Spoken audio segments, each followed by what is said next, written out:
घड़ी में रात के 12 बज चुके हैं। दोनों सुइयां आपस में एक दूसरे के साथ हैं और आपका स्वागत है 12 बजे की कहानी में। मैं हूं आरजे आलोक और हर रात जैसे ही यह वक्त होता है मैं उन कहानियों को आप तक पहुंचाता हूं जो कभी दादा दादी, नाना नानी, मम्मी पापा, बड़ी मम्मी, बड़े भाई, बड़ी बहनों ने आपको सुनाने की कोशिश की होगी। सो उन्हीं कहानियों का झुरमुट होता है। हर रात हम कोई न कहानी आप तक लाने की कोशिश करते हैं और आज रात की जो कहानी है उस कहानी का शीर्षक है चालाक पत्थर। अब ये पत्थर चालाक क्यों है और इसकी कहानी क्या है, आइए शुरू करते हैं। रामपुर नाम का एक गांव था और रामपुर नामक इस गांव में एक मूर्तिकार रहा करता था जिसका नाम था ध्यानचंद। मूर्तिकार जो मूर्तियां बनाते हैं, आप बड़ी बड़ी मूर्तियां देखते होंगे। मूर्ति बनाने का कार्य किया करता था ध्यानचंद और हमेशा उसे अलग अलग तरह के पत्थरों की आवश्यकता पड़ती थी। एक बार जब उसके सारे पत्थर खत्म हो गए तो वो जंगल की तरफ बढ़ने लगा और जब जंगल की तरफ बढ़ा तो उसे एक सांचा पत्थर का मिला। जो पहला पत्थर उससे टकराया और उस पत्थर के पास जाकर के उसने उठाया और जैसे ही उस पत्थर को उसने अपनी बैलगाड़ी में रखने की कोशिश की, वो पत्थर चिल्लाने लगा कि नहीं नहीं नहीं, मुझे कहीं मत ले जाओ, मुझे मत तोड़ो, मुझे मत फोड़ो, मुझे कृपया करके छोड़ दो।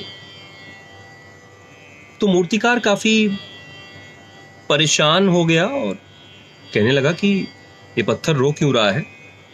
मूर्तिकार ने खैर उसे अपनी बैलगाड़ी में रख लिया और आगे चल करके देखा तो दूसरा एक बड़ा पत्थर था और ध्यानचंद को लगा कि मैं इस वाले पत्थर को ले चलता हूं और इससे मूर्ति बना दूंगा।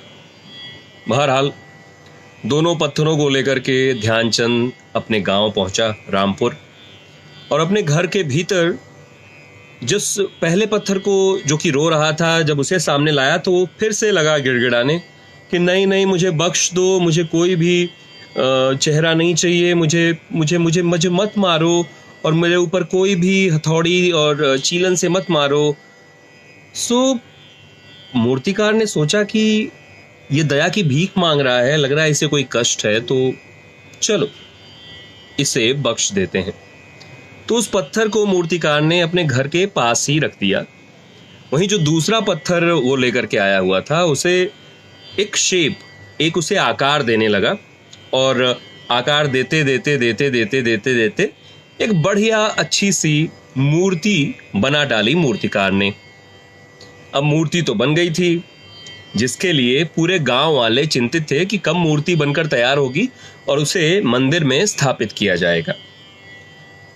जनाब मूर्ति बनकर तैयार थी और मूर्तिकार से मिलने गांव वाले आए और कहने लगे भाई मूर्ति तैयार है। तो ध्यानचंद जो कि मूर्तिकार है उन्होंने बोला हाँ जी तैयार है, ये रही आपके सामने मूर्ति, अब इसे आप स्थापित कर दीजिए। तो मूर्ति उठाने से पहले गांव वालों में से एक इंसान ने कहा कि मूर्ति तो ले चलेंगे लेकिन मूर्ति के साथ साथ हमें एक और पत्थर की आवश्यकता होगी जिस पर हम नारियल वगैरह फोड़ सकें। अब जब ये सवाल आया तो गांव वाले अगल बगल लगे देखने और पूछने लगे कि दूसरा पत्थर कहाँ मिलेगा। तब तक उनकी नज़र उस पत्थर पर गई जो कि खुद को कटने और छीलने से बचाता आ रहा था। मूर्तिकार की भी नज़र उस पर पड़ी और उसने कुछ बोला नहीं और गांव वालों ने मूर्ति के साथ साथ उस पत्थर को भी अपने साथ ले जाना उचित समझा, जो कि घर में कोने में दूर रखा हुआ था, जो अपने बचाव के लिए गिड़गिड़ा रहा था कि मुझे मत मारो, मुझे मत पीटो। मंदिर में मूर्ति की स्थापना की गई और वहीं दूसरी तरफ ये जो पत्थर था जो गिड़गिड़ा रहा था उसे मंदिर के बाहर रख दिया गया। बाहर लोग आते थे और जोर से नारियल लेकर के उसके ऊपर पटक देते थे और वो परेशान हो जाता था, चिल्लाने लगता था। वहीं सामने जो मंदिर के भीतर मूर्ति थी वो चुपचाप कभी दूध चढ़ाया जाता था उसके ऊपर, कभी फूल लगाया जाता था और सभी लोग उसके पैर छूते थे। तो ये देख करके जिस पत्थर के ऊपर नारियल पटका जाता था वो पत्थर काफ़ी खींच गया और उसने बोला, यार देखो मेरी क्या हालत हो गई है, मेरे ऊपर लोग पत्थर मार करके और नारियल फोड़ करके और बच्चे मेरे ऊपर ऐसे ऐसे खेलते हैं और मतलब कोई भी मेरी सेवा नहीं करता। और तुम्हारी किस्मत देखो, तुम्हारे ऊपर फल फूल और बाकी चीज़ें चढ़ाई जाती हैं, लोग दान दक्षिणा भी रखते हैं। तो सामने जिस पत्थर के ऊपर ईश्वर की मूर्ति बनाई गई थी, उस पत्थर ने ये सामने वाले पत्थर से कहा कि मेरे दोस्त, जब भी मुश्किल आई थी तो तुमने बोला कि मुझे मुश्किलों का सामना नहीं करना है और पेड़ के पास तुम आराम से टिके हुए थे और सुकून की ज़िंदगी जी रहे थे, लेकिन जब मुश्किल आई तो तुम भाग रहे थे। लेकिन मैंने मुश्किलों का डटकर सामना किया है और यही कारण है कि मुश्किलों के बाद जो मुझे सुख की प्राप्ति हुई है, मैं बस उसी को महसूस कर रहा हूँ। और तुमने मुश्किलों को यूं ही जाने दिया था, इसलिए तुम्हारे ऊपर बार बार लोग नारियल ला करके ऐसे फोड़ते हैं, पटकते हैं। सो ये कार्य उस मुश्किल से न लड़ने वाले पत्थर के साथ घटित हुआ। और इस कहानी का मोराल भी यही है, इस कहानी से हमें शिक्षा भी यही मिलती है कि देखिए, मुश्किलों का दौर तो आना ही आना है। आज इस पल में जब हम और आप घर के भीतर बैठे हैं, हम मुश्किलों में हैं, लेकिन इन दिनों के लिए हम चिंतित कभी नहीं हुआ करते थे। याद रखिए, ऐसे मुश्किल के दिन हमेशा हमारी जिंदगी में आते हैं और जो उसका डटकर सामना करता है, अंततः जीत उसी की होती है, पूजा उसी की जाती है। तो मुश्किलातों का डटकर सामना करना चाहिए, उनसे कभी घबराने की ज़रूरत नहीं है।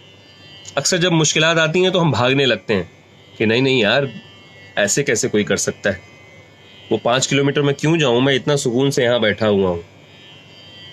जब भी मुश्किल आए डटकर सामना करना चाहिए, यही आज की कहानी की शिक्षा है। और जैसा कि मैं हर रात जाने से पहले आपको एक शेर अर्ज करता हूँ, शेर सुनाता हूँ। सो आज का भी शेर अर्ज है, गौर फरमाइए आपके लिए। मुश्किल है दौर इतना,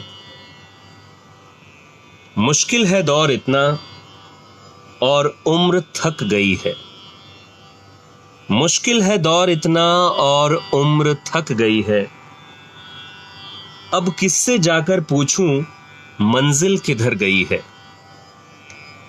मुश्किल है दौर इतना और उम्र थक गई है। अब किससे जाकर पूछें कि मंजिल किधर गई है। बाजार में पूछा था कि इंसानियत मिलेगी। बाजार में पूछा था कि इंसानियत मिलेगी। सबने हंसते हुए कहा कि वो तो कब की मर गई है। वेल, मुश्किल हालातों का जमकर सामना करना है और हर रात 12 बजे जब दोनों सुइयां आपस में मिलती हैं, रात के 12 बजते हैं, तो 12 बजे की कहानी मैं लेकर के आता हूं। यदि आपके पास भी कुछ ऐसी कहानियां हैं जो बचपन की याद दिलाती हैं, जो कोई न कोई सीख दे करके जाती हैं, तो मुझे प्लीज़ इनबॉक्स कीजिएगा और उन कहानियों को भी मैं ऐसे ही रात के 12 बजे सुनाने की कोशिश करूंगा। हाल फिलहाल इजाज़त लेना चाहूँगा आपसे एंड बहुत बहुत शुक्रिया कि आप इतनी रात गए आते हैं और एक छोटी सी लघु कथा सुन करके चले जाते हैं।